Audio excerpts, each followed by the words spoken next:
Vi har lavet en lille OB-vogn. Vi er overhovedet ikke færdige, men vi har lyst til at vise jer den. Så vi laver lige sådan en lille hyggelig video her, hvor vi gennemgår vognen. Vi starter selvfølgelig med at gå ind i vognen. Yes!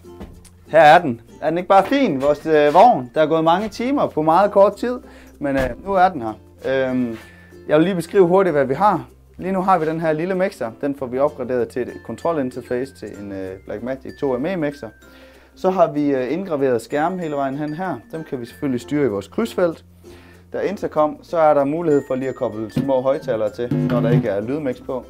Mulighed for at koble computer, netværk, video ind og ud til og sådan noget. Så har vi jo 2 skærme her med mulighed for preview på de der 12 indgange. Vi har de 2 ME'er kan køre her. Så har vi en programskærm for ME1 og programskærm for ME2. Så har vi nogle skærme her, der også kan krydses, som ofte vil være en AUX-skærm, da det er det, der kører ud til storskærmen, som produceren, der sidder her, ofte styrer.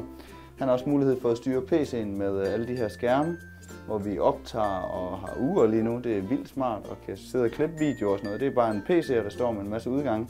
Den kan også stå og køre et slideshow til storskærm og sådan noget. Herover der har vi grafikdelen, og det er en Mac, der står og styrer det. Den har et udvidet skrivebord her, som er slukket lige nu, og det virker. Og så primært skærmen her. Så sidder han og styrer grafik, og han har sit output til mixeren her.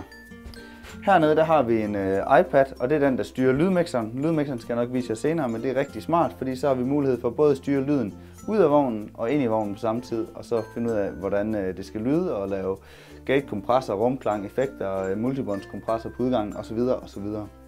Ja, herover har vi også 3 skærme, som kan styres, og så har vi vores touchskærmscomputer her, hvor vi kan vælge, hvad der skal på AUX'en, som er storskærmen i det her tilfælde.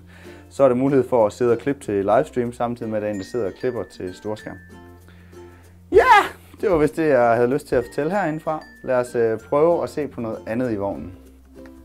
Yes, det her det er vores lydafdeling. Lige nu er den rigtig kedelig. Her kan man sætte en lydpuls, trække et netværkskabel ind med noget Dante-signal, og så sidde og lave multitrack recording, eller sidde og mixe det live, hvis det er til livestream. En hurtig gennemgang af racket. Her er vores PC, som trækker alle de her skærme, jeg viste jer tidligere. Så kommer der her til at sidde vores Atem 2ME'er og vores videokrydsfelt. Her er en lille lydmixer, som vi styrer digitalt via iPad'en, som jeg viste før. Alle indgangene, der er krydsfeltet, og så er der noget capture kort, noget netværk. Ikke så vigtigt. Stille og roligt rum her. Rigtig hyggeligt. Vi kan sætte vindue i, så det er helt isoleret for lyd. Ja, det var vist det, der var at sige om det her rum.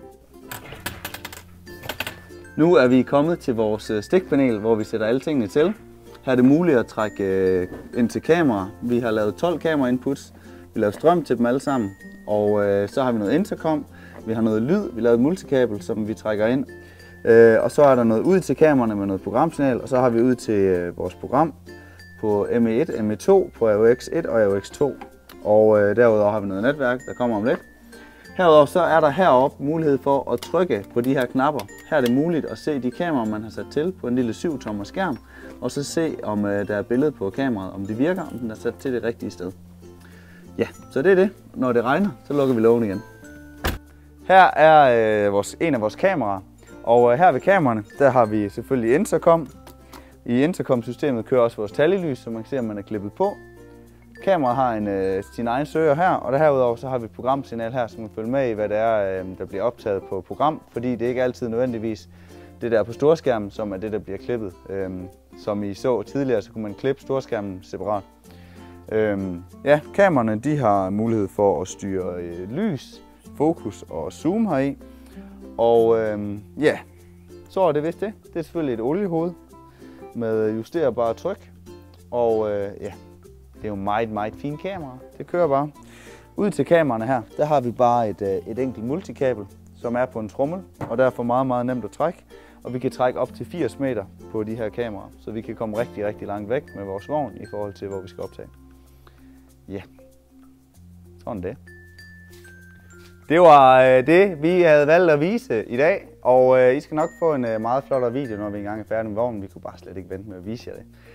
Det er sådan, at vi rigtig gerne vil have den her vogn lejet ud, Og det kan være til arrangementer med livestream, det kan være en undervisnings-DVD, det kan være en F-skole musical, det kan være en koncert, det kan være en konference, og vi kan køre som steady shot, eller vi kan køre som underleverandør. Det er en logo, vi har på vognen, det er det her, som sidder i glasrådet, det kan vi skifte ud, så kan vi tage ud med jeres t-shirts på, og så kører det bare. Skide godt. Kan I have det godt, og I ringer bare, når I skal bruge os. Hej!